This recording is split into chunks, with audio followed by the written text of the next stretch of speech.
Hello friends, welcome back to our channel. ನಾವು ಇವತ್ತಿನ ಈ ವಿಡಿಯೋದಲ್ಲಿ ನಾವು ದಿನನಿತ್ಯ ಬಳಸುವಂತಹ ಇಂಗ್ಲೀಷ್ ಸೆಂಟೆನ್ಸ್ ಅಂದರೆ ಕನ್ನಡ ಸೆಂಟೆನ್ಸ್ನ ಹೇಗೆ ಇಂಗ್ಲೀಷ್ನಲ್ಲಿ ಹೇಳೋದು, ಹಾಗೆ ಇಂಗ್ಲೀಷ್ನಲ್ಲಿ ಹೇಗೆ ಪ್ರಾಕ್ಟೀಸ್ ಮಾಡೋದು, ನೀವು ಕನ್ನಡ ಸೆಂಟೆನ್ಸಸ್ನ ಏನು ಡೈಲಿ ಯೂಸ್ ಮಾಡ್ತೀರಾ, ಯಾರು ಕಾನ್ವರ್ಸೇಷನ್ನ ಮಾಡ್ತೀರಾ, ಆ ಒಂದು ಸೆಂಟೆನ್ಸ್ನ ಹೇಗೆ ಇಂಗ್ಲೀಷ್ನಲ್ಲಿ ಹೇಳೋದು ಅಂತ ಇವತ್ತಿನ ಈ ವಿಡಿಯೋದಲ್ಲಿ ನೋಡೋಣ. ಅದಕ್ಕಿಂತ ಮುಂಚೆ ನೀವಿನ್ನು ನನ್ನ ಚಾನಲ್ಗೆ ಹೊಸಬ್ರಾಗಿದ್ದರೆ, ಯಾರಾದರೂ ಹೊಸದಾಗಿ ನೋಡ್ತಾ ಇದ್ದರೆ ದಯವಿಟ್ಟು ಸಬ್ಸ್ಕ್ರೈಬ್ ಮಾಡಿ, ಹಾಗೆ ಪಕ್ಕದಲ್ಲಿರುವಂಥ ಬೆಲ್ ಐಕಾನ್ನ ಕ್ಲಿಕ್ ಮಾಡಿ ಆಲ್ ಅಂತ ಕೊಡಿ. ಅದರಿಂದ ನಾನು ಯಾವುದೇ ವಿಡಿಯೋ ಹಾಕಿದ್ರೂ ಫಸ್ಟ್ ನೋಟಿಫಿಕೇಷನ್ ನಿಮಗೆ ಬರುತ್ತೆ. ಫಸ್ಟ್ ವಿಡಿಯೋನ ನೀವೇ ನೋಡ್ಬೋದು. ಹಾಗೆ ನಿಮಗೆಲ್ಲ ಈ ವಿಡಿಯೋ ಇಷ್ಟ ಆದರೆ ಕೊನೆಯಲ್ಲಿ ಒಂದು ಲೈಕ್ ಮಾಡಿ, ನಿಮ್ಮ ಫ್ರೆಂಡ್ಸು ಫ್ಯಾಮಿಲಿ ಜೊತೆ ಶೇರ್ ಮಾಡಿ. ನೀವು ಶೇರ್ ಮಾಡೋದ್ರಿಂದ ಅವ್ರಿಗೂ ಕೂಡ ಬೇಸಿಕ್ಕಿಂದ ಇಂಗ್ಲೀಷ್ ಕಲಿಯೋದಕ್ಕೆ ತುಂಬಾ ಯೂಸ್ಫುಲ್ ಆಗುತ್ತೆ. ಹಾಗೆ ನೀವೇನಾದರೂ ಜಾಬ್ಗೆ ಟ್ರೈ ಮಾಡ್ತಾ ಇದ್ದರೆ, ಯಾವುದಾದ್ರೂ ಜಾಬ್ ಬೇಕು ಅಂತ ಇದ್ದರೆ, ನಾನು ಗೌರ್ಮೆಂಟ್ ಜಾಬ್ ಆಗಿರ್ಬೋದು ಅಥವಾ ಬೇರೆ ಯಾವುದಾದ್ರೂ ಜಾಬ್ ಆಗಿರ್ಬೋದು, ನಾನು ಜಾಬ್ ರಿಕ್ವೈರ್ಮೆಂಟ್ ಕೂಡ ಹಾಕ್ತಾ ಇರ್ತೀನಿ. ಆ ವೀಡಿಯೋಸ್ನ ನೋಡಿ. ಹಾಗೆ ನ್ಯೂ ಅಪ್ಡೇಟ್ಸ್ ಕೂಡ ಕೊಡ್ತಾ ಇರ್ತೀನಿ. ಗೃಹಲಕ್ಷ್ಮಿ ಅಪ್ಡೇಟ್ ಆಗಿರ್ಬೋದು, ರೇಷನ್ ಕಾರ್ಡ್ ಅಪ್ಡೇಟ್ ಆಗಿರ್ಬೋದು, ಪ್ರತಿಯೊಂದು ಅಪ್ಡೇಟ್ಸ್ನ ಕೊಡ್ತಾ ಇರ್ತೀನಿ. ಆ ವೀಡಿಯೋಸ್ನ ನೋಡಿ. ನಿಮ್ಮ ಸಪೋರ್ಟ್ ನನಗೆ ತುಂಬಾ ಮುಖ್ಯ ಅಂತ ಹೇಳ್ತಾ ಇವತ್ತಿನ ಈ ಒಂದು ವಿಡಿಯೋನ ಸ್ಟಾರ್ಟ್ ಮಾಡೋಣ. ಫಸ್ಟ್ ಸೆಂಟೆನ್ಸ್, ಈ ಮನೆ ತುಂಬ ಚೆನ್ನಾಗಿದೆ. ಈ ಮನೆ ತುಂಬ ಚೆನ್ನಾಗಿದೆ. ನೀವು ಯಾರ್ದಾದ್ರೂ ಮನೆಗೆ ಹೋಗಿರ್ತೀರ ಹೊಸದಾಗಿ, ಈ ಮನೆ ತುಂಬ ಚೆನ್ನಾಗಿದೆ ಅಂತ ಹೇಳೋದಕ್ಕೆ ಇಂಗ್ಲೀಷ್ನಲ್ಲಿ this house is so nice. This house is so nice ಅಂತ ಹೇಳಬೇಕು. ಈ ಮನೆ ತುಂಬ ಚೆನ್ನಾಗಿದೆ. ನೆಕ್ಸ್ಟ್ ಸೆಂಟೆನ್ಸ್, ನಿಮ್ಮ ವಾರಾಂತ್ಯವನ್ನು ಖುಷಿಯಿಂದ ಕಳೆಯಿರಿ. ನಿಮ್ಮ ವಾರಾಂತ್ಯವನ್ನು ಖುಷಿಯಿಂದ ಕಳೆಯಿರಿ.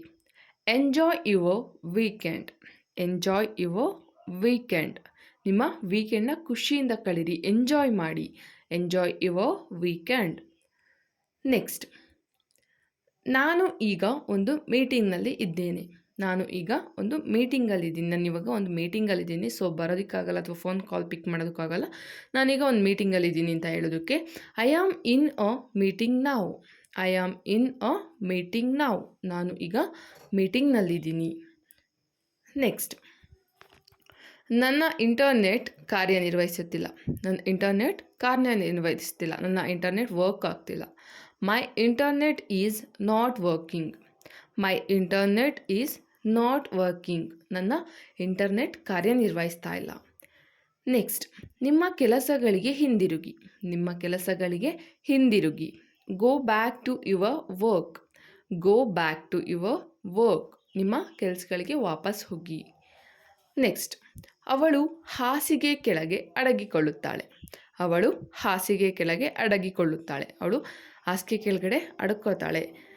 She hide under the bed. She hide under the bed. ನೀವೇನಾದರೂ ಆಟ ಆಡ್ತಿರ್ತೀರ, ಆಗ ಅವಳು ಹಾಸಿಗೆ ಕೆಳಗೆ ಅಡ್ಕೊಂಡಿದ್ದಾಳೆ ಅಂತ ಹೇಳೋದಕ್ಕೆ ಇಂಗ್ಲೀಷ್ನಲ್ಲಿ she hide under the bed ಅಂತ ಹೇಳ್ಬೋದು. ನೆಕ್ಸ್ಟ್, ಪ್ರತಿದಿನ ಇಂಗ್ಲೀಷ್ ಅಭ್ಯಾಸ ಮಾಡಿ. ಪ್ರತಿದಿನ ಇಂಗ್ಲೀಷ್ ಅಭ್ಯಾಸ ಮಾಡಿ. Practice English every day. Practice English every day. ಪ್ರತಿದಿನ ಇಂಗ್ಲೀಷ್ನ ಅಭ್ಯಾಸ ಮಾಡಿ, ಆಗ ನಿಮಗೆ ಇಂಗ್ಲೀಷ್ ಚೆನ್ನಾಗಿ ಬರುತ್ತೆ. ನೆಕ್ಸ್ಟ್, ಎಲ್ಲರಿಗೂ ನೀರು ತನ್ನಿ. ಎಲ್ರಿಗೂ ಕೂಡ ನೀರು ತೊಗೊಂಬನ್ನಿ. ಎಲ್ಲರೂ ನೀರು ಕುಡಿಬೇಕು. ಎಲ್ರಿಗೂ ನೀರು ತೊಗೊಂಬನ್ನಿ. Bring water for everyone. Bring water for everyone. ಎಲ್ರಿಗೂ ನೀರು ತೊಗೊಂಬನ್ನಿ. ನೆಕ್ಸ್ಟ್, ನನಗೆ ಸಿಟ್ಟು ತರಿಸಬೇಡ. ನನಗೆ ಸಿಟ್ಟು ತರಿಸಬೇಡ. Don't make me angry. Don't make me angry. ನನಗೆ ಸಿಟ್ಟು ತರಿಸ್ಬೇಡ. ನನಗೆ ಅಂಗ್ರಿ ಬರೆಸ್ಬೇಡ. ತುಂಬಾ ಸಿಟ್ಟು ಬರುತ್ತೆ ನನಗೆ. ನೆಕ್ಸ್ಟ್, ಇದು ನನ್ನ ನೆಚ್ಚಿನ ಆಟಿಕೆಗಳು. ಇದು ನನ್ನ ನೆಚ್ಚಿನ ಆಟಿಕೆಗಳು. This is my favourite toys. This is my favourite toys. ಇದು ನನ್ನ ನೆಚ್ಚಿನ ಆಟಿಕೆಗಳು. ನನಗೆ ತುಂಬ ಇಷ್ಟ ಆಗಿರುವಂತಹ ಆಟಿಕೆಗಳು. ನೆಕ್ಸ್ಟ್, ನಾನು ಗೊಂದಲದಲ್ಲಿದ್ದೇನೆ. ನಾನು ಗೊಂದಲದಲ್ಲಿದ್ದೇನೆ. I am in dilemma. I am in dilemma. Dilemma ಅಂದರೆ ಗೊಂದಲ. ನಾನು ಗೊಂದಲದಲ್ಲಿದ್ದೀನಿ. ನೆಕ್ಸ್ಟ್, ನೋಡು ನನಗೆ ಏನು ಸಿಕ್ತು. ನೋಡು ನನಗೆ ಏನು. ನಿಮಗೇನಾದರೂ ಸಿಕ್ಕಿರುತ್ತೆ, ಆಗ ಯಾರಿಗಾದ್ರೂ ತೋರಿಸುವಾಗ ನೋಡು ನನಗೆ ಏನು ಸಿಕ್ತು ಅಂತ ಕೇಳೋದಕ್ಕೆ look what I found. Look what I found. ನೋಡು ನನಗೇನು ಸಿಕ್ತು. ನೆಕ್ಸ್ಟ್, ನಿಮ್ಮ ಆಹಾರ ತಣ್ಣಗಾಗುತ್ತಿದೆ. ನಿಮ್ಮ ಆಹಾರ ತಣ್ಣಗಾಗುತ್ತಿದೆ. Your food is getting cold. Your food is getting cold. ಯಾರಿಗಾದ್ರೂ ಊಟ ಹಾಕ್ಕೊಡ್ತೀರಾ, ಆಗ ಊಟ ತಣ್ಣಗಾಗಿರುತ್ತೆ. ಸೊ ಆವಾಗ ನೀವು ಈ ಸೆಂಟೆನ್ಸ್ನ ಬಳಸ್ಬೋದು. ನಿಮ್ಮ ಊಟ ತಣ್ಣಗಾಗಿದೆ ಅಂತ ಹೇಳೋದಕ್ಕೆ your food is getting cold ಅಂತ ಇಂಗ್ಲೀಷ್ನಲ್ಲಿ ಹೇಳ್ಬೋದು. ನೆಕ್ಸ್ಟ್ ಸೆಂಟೆನ್ಸ್, ನಿನಗೆ ಈಗ ಹೇಗನಿಸುತ್ತಿದೆ? ನಿನಗೆ ಈಗ ಹೇಗನಿಸುತ್ತಿದೆ? How do you feel now? How do you feel now? ನಿನಗೆ ಈಗ ಹೇಗನಿಸ್ತಿದೆ? ಹೇಗೆ ಫೀಲ್ ಆಗ್ತಾ ಇದೆ? ನೆಕ್ಸ್ಟ್, ನಾವು ಸಂಯೋಜಿತ ಅಧ್ಯಯನ ಮಾಡೋಣವೇ? ನಾವು ಸಂಯೋಜಿತ ಅಧ್ಯಯನ ಮಾಡೋಣವೇ? Shall we do combined study? Shall we do combined study? Combined ಅಂದರೆ ಸಂಯೋಜಿತ. ಅಂದರೆ ನೀವೇನಾದರೂ ನಿಮ್ಮ ಫ್ರೆಂಡ್ನ ಅಥವಾ ಯಾರನ್ನಾದರೂ ಫ್ರೆಂಡ್ ಕರೆಯುವಾಗ ನಾವು ಕಂಬೈನ್ ಸ್ಟಡಿ ಮಾಡೋಣ ಅಂತ ಕೇಳುವಾಗ ಈ ಸೆಂಟೆನ್ಸ್ನ ಬಳಸ್ಬೋದು. ನೆಕ್ಸ್ಟ್, ನನ್ನ ದೃಷ್ಟಿಯಿಂದ ಹೊರಟು ಹೋಗಿ. ನನ್ನ ದೃಷ್ಟಿಯಿಂದ ಹೊರಟು ಹೋಗಿ. Get out of my sight. Get out of my sight. ನನ್ನ ದೃಷ್ಟಿಯಿಂದ ಹೋಗಿ, ನನ್ನ ಕಣ್ಮುಂದೆ ನಿಲ್ಲಬೇಡಿ. Get out of my sight. Next, ದಯವಿಟ್ಟು ನನಗೆ ಒಂದು ಲೋಟ ನೀರು ಸಿಗಬಹುದೇ? ದಯವಿಟ್ಟು ನನಗೆ ಒಂದು ಲೋಟ ನೀರು ಸಿಗಬಹುದೇ? Can I have a glass of water please? Can I have a glass of water please? ದಯವಿಟ್ಟು ನನಗೊಂದು ಲೋಟ ನೀರು ಸಿಗ್ಬೋದು. ಯಾರಾದರೂ ಬಂದಿರ್ತಾರೆ ನಿಮ್ಮ ಮನೆಗೆ, ಆಗ ಈ ಸೆಂಟೆನ್ಸ್ನ ಅವ್ರು ಕೇಳ್ಬೋದು, ದಯವಿಟ್ಟು ನನಗೊಂದು ಲೋಟ ನೀರು ಸಿಗ್ಬೋದಾ ಅಂತ ಇಂಗ್ಲೀಷ್ನಲ್ಲಿ ಕೇಳೋದಕ್ಕೆ can I have A glass of water please ಅಂತ ಕೇಳ್ಬೋದು. ನೆಕ್ಸ್ಟ್, ನಾನು ಅವಳನ್ನು ಊಟಕ್ಕೆ ಕರೆದೆ. ನಾನು ಅವಳನ್ನು ಊಟಕ್ಕೆ ಕರೆದೆ. I invited her to dinner. I invited her to dinner. ನಾನು ಅವಳನ್ನ ಊಟಕ್ಕೆ ಕರೆದೆ. ನೆಕ್ಸ್ಟ್, ನಾನು ಇಂದು ನಿಜವಾಗಿಯೂ ದಣಿದಿದ್ದೇನೆ. ನಾನು ಇಂದು ನಿಜವಾಗಿಯೂ ದಣಿದಿದ್ದೇನೆ. I am really tired today. I am really tired today. ನಾನು ಇವತ್ತು ತುಂಬ ದಣಿದಿದ್ದೀನಿ, ತುಂಬ ಟಯರ್ಡ್ ಆಗಿದ್ದೀನಿ, ನನಗೆ ಇವತ್ತು ತುಂಬ ದಣಿವಾಗಿದೆ. I am really tired today. Next, ನಿನ್ನ ಆಹಾರವನ್ನು ಚೆನ್ನಾಗಿ ಅಗಿ. ಮಕ್ಕಳಿಗೆ ಆದರೂ ಹೇಳ್ಬೋದು ಅಥವಾ ಬೇರೆಯವ್ರಿಗಾದ್ರು ಈ ಸೆಂಟೆನ್ಸ್ನ ಹೇಳ್ಬೋದು. ನಿನ್ನ ಆಹಾರನ ಚೆನ್ನಾಗಿ ಅಗಿ, ಅದು ಜೀರ್ಣ ಆಗಲ್ಲ ಇಲ್ಲಾಂದರೆ ಅಂತ ಹೇಳೋದಕ್ಕೆ chew your food well. Chew your food well ಅಂತ ಹೇಳ್ಬೋದು. ಚೀವ್ ಅಂದರೆ ಅಗಿ, ಚೆನ್ನಾಗಿ ಅಗಿ, ಚೀವ್ ಮಾಡು. ನೆಕ್ಸ್ಟ್, ನಾನು ಇದೀಗ ಪಿಜ್ಜಾವನ್ನು ಹಂಬಲಿಸುತ್ತಿದ್ದೇನೆ. ನಾನು ಇದೀಗ ಪಿಜ್ಜಾವನ್ನು ಹಂಬಲಿಸುತ್ತಿದ್ದೇನೆ. ಹಂಬಲಿಸ್ತಿದ್ದೀನಿ ಅಂದರೆ ಬಯಸ್ತಾ ಇದ್ದೀನಿ, ನನಗೀಗ ಪಿಜ್ಜಾ ತಿನ್ನಬೇಕು ಅಂತ ಬಯಸ್ತಾ ಇದ್ದೀನಿ, ಹಂಬಲಿಸ್ತಾ ಇದ್ದೀನಿ. I am craving pizza right now.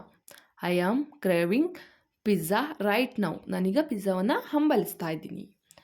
Next, ನಾನು ನನ್ನ ಇಷ್ಟದ ಊಟ ಮಾಡಿದೆ. ನಾನು ನನ್ನ ಇಷ್ಟದ ಊಟ ಮಾಡಿದೆ. I eight my favourite food. I eight my favourite food. ನಾನು ನನ್ನ ಇಷ್ಟವಾದಂತಹ ಒಂದು ಊಟನ ಮಾಡಿದೆ. ನೀವಿನ್ನೂ ನನ್ನ ಚಾನಲ್ಗೆ ಹೊಸಬರಾಗಿದ್ದರೆ ದಯವಿಟ್ಟು ಸಬ್ಸ್ಕ್ರೈಬ್ ಮಾಡೋದ್ರ ಮೂಲಕ ನನಗೆ ಸಪೋರ್ಟ್ ಮಾಡಿ. ನೆಕ್ಸ್ಟ್ ಸೆಂಟೆನ್ಸ್, ಪಾದಯಾತ್ರೆಗೆ ಹೋಗೋಣ. ಪಾದಯಾತ್ರೆಗೆ ಹೋಗೋಣ. Let's go for a hike. Let's go for a hike. ಪಾದಯಾತ್ರೆಗೆ ಹೋಗೋಣ. ಹೈಕ್ ಅಂದರೆ ಪಾದಯಾತ್ರೆ. ನೆಕ್ಸ್ಟ್, ಇದು ಏಕೆ ಆಗುತ್ತಿದೆ ಅಂತ ನನಗೆ ಗೊತ್ತು. ಇದು ಏಕೆ ಆಗುತ್ತಿದೆ ಅಂತ ನನಗೆ ಗೊತ್ತು. I know why it's happening.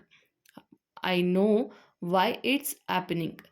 ಇದು ಯಾಕೆ ಆಗ್ತಿದೆ ಅಂತ ನನಗೆ ಗೊತ್ತು. ನನಗಿದೇನಕ್ಕೆ ಆಗ್ತಿದೆ ಅಂತ ನನಗೆ ಗೊತ್ತು. ನೆಕ್ಸ್ಟ್, ವಿದಾಯ, ಮತ್ತೊಮ್ಮೆ ಭೇಟಿಯಾಗೋಣ. ವಿದಾಯ, ಮತ್ತೊಮ್ಮೆ ಭೇಟಿಯಾಗೋಣ. Bye, see you again. Bye, see you again. Bye, ಇನ್ನೊಂದ್ಸಲ ಭೇಟಿಯಾಗೋಣ. C you again. ನೆಕ್ಸ್ಟ್, ಅವನು ಪುನಃ ನನಗೆ ಏಕೆ ಕಾಲ್ ಮಾಡಿಲ್ಲ ಅಂತ ನನಗೆ ಗೊತ್ತು. ಅವನು ಮತ್ತೆ ನನಗೆ ಯಾಕೆ ವಾಪಸ್ ಕಾಲ್ ಮಾಡಿಲ್ಲ ಅಂತ ನನಗೆ ಗೊತ್ತು. ಅವನು ನನ್ನ ಮೇಲೆ ಬೇಜಾರಾಗಿದ್ದಾನೆ, ಅದಕ್ಕೆ ಕಾಲ್ ಮಾಡಿಲ್ಲ ನನಗೆ. I know why he didn't call me back. I know why he didn't call me back. ಅವನು ಪುನಃ ಮತ್ತೆ ನನಗೆ ಯಾಕೆ ಕಾಲ್ ಮಾಡಿಲ್ಲ ಅಂತ ನನಗೆ ಗೊತ್ತು. ನೆಕ್ಸ್ಟ್, ನಿಮಗೆ ಏನಾದರೂ ಅಗತ್ಯವಿದ್ದರೆ ನನಗೆ ತಿಳಿಸಿ. ನಿಮಗೆ ಏನಾದರೂ ಅಗತ್ಯವಿದ್ದರೆ ನನಗೆ ತಿಳಿಸಿ. Let me know if you need anything. Let me know if you need anything. ನಿಮಗೆ ಏನಾದರೂ ಅಗತ್ಯ ಇದ್ದರೆ ನನಗೆ ತಿಳಿಸಿ. ನೆಕ್ಸ್ಟ್, ನಿಮ್ಮ ತಂಗಿಯ ಹೆಸರೇನು? ನಿಮ್ಮ ತಂಗಿಯ ಹೆಸರೇನು? What is the name of your sister? What is the name of your sister ಅಥವಾ ವಾಟ್ಸ್ ಯುವರ್ ಸಿಸ್ಟರ್ ನೇಮ್ ಅಂತ ಕೇಳ್ಬೋದು. ನೀವು ಸ್ವಲ್ಪ ಅಫಿಷಿಯಲಾಗಿ ಕೇಳ್ತೀರ ಅನ್ನೋದಾದರೆ what is the name of your sister ಅಂತ ಕೇಳ್ಬೋದು. ನಿಮ್ಮ ತಂಗಿ ಹೆಸರೇನು? ನೆಕ್ಸ್ಟ್ ಸೆಂಟೆನ್ಸ್, ನೀನು ಯಾವಾಗಿನಿಂದ ಇಲ್ಲಿದ್ದೀಯ? ನೀನು ಯಾವಾಗಿನಿಂದ ಇಲ್ಲಿದ್ದೀಯ? Since when have you been here? Since when have you been here? ನೀನು ಯಾವಾಗಿಂದ ಇಲ್ಲಿದ್ದೀಯ? ನೀನು ಯಾವಾಗಿಂದ ಇಲ್ಲಿ ವಾಸವಾಗಿದೆಯಾ ಅಥವಾ ನೀನು ಯಾವಾಗಿಂದ ಇಲ್ಲಿದ್ದೀಯಾ? Since when have you been here? Next, ದಯವಿಟ್ಟು ಪೆನ್ಸಿಲನ್ನು ಹರಿತಗೊಳಿಸಿ. ದಯವಿಟ್ಟು ಪೆನ್ಸಿಲ್ನ ಶಾರ್ಪ್ ಮಾಡ್ಕೊಂಬರೀರಿ. ಹ್ಯಾಂಡ್ ರೈಟಿಂಗ್ ತುಂಬ ಚೆನ್ನಾಗಿ ಬರುತ್ತೆ. ದಯವಿಟ್ಟು ಪೆನ್ಸಿಲ್ನ ಶಾರ್ಪ್ ಮಾಡಿ. Please sharp the pencil. Please sharp the pencil. ದಯವಿಟ್ಟು ಪೆನ್ಸಿಲನ್ನು ಹರಿತಗೊಳಿಸಿ. ನೆಕ್ಸ್ಟ್, ಇವತ್ತು ಯಾಕೆ ಬರೆಯುತ್ತಿಲ್ಲ? ಇವತ್ತು ಯಾಕೆ ಬರಿತಾ ಇಲ್ಲ? ನೀನು ಯಾಕೆ ಇವತ್ತು ಬರಿತಾ ಇಲ್ಲ? Why are you not writing today?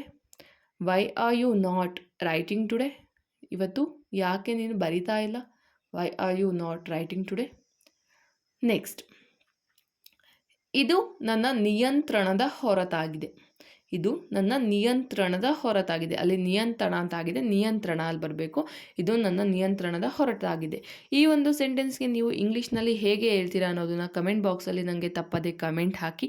ಹಾಗೆ ಈ ವಿಡಿಯೋ ಇಷ್ಟ ಆಗಿದ್ದರೆ ಒಂದು ಲೈಕ್ ಮಾಡೋದನ್ನು ಮರಿಬೇಡಿ. Thanks for the watching. ನೀವು ಒಂದು ಲೈಕ್ ಮಾಡೋದ್ರಿಂದ ನನಗೂ ಕೂಡ ಇನ್ನು ಹೆಚ್ಚೆಚ್ಚು ವೀಡಿಯೋಸ್ ಮಾಡೋದಕ್ಕೆ ತುಂಬ ಮೋಟಿವೇಟ್ ಸಿಕ್ತಾಗುತ್ತೆ. ನನ್ನ ವೀಡಿಯೋಸ್ನು ಕೂಡ ನೋಡ್ತಾ ಇದ್ದೀರಾ ಅಂತ ಹೇಳಿ ನನಗೂ ಇನ್ನು ಹೆಚ್ಚಿನ ವೀಡಿಯೋಗಳು ಮಾಡೋದಕ್ಕೆ ತುಂಬಾ ಎನ್ಕರೇಜ್ ಸಿಕ್ತಾಗುತ್ತೆ. ಸೊ ಹಾಗಾಗಿ ಒಂದು ಲೈಕ್ ಮಾಡಿ. ನಿಮ್ಮ ಅನಿಸಿಕೆ ಅಭಿಪ್ರಾಯಗಳನ್ನು ತಪ್ಪದೆ ಕಮೆಂಟ್ ಬಾಕ್ಸಲ್ಲಿ ಕಮೆಂಟ್ ಹಾಕಿ.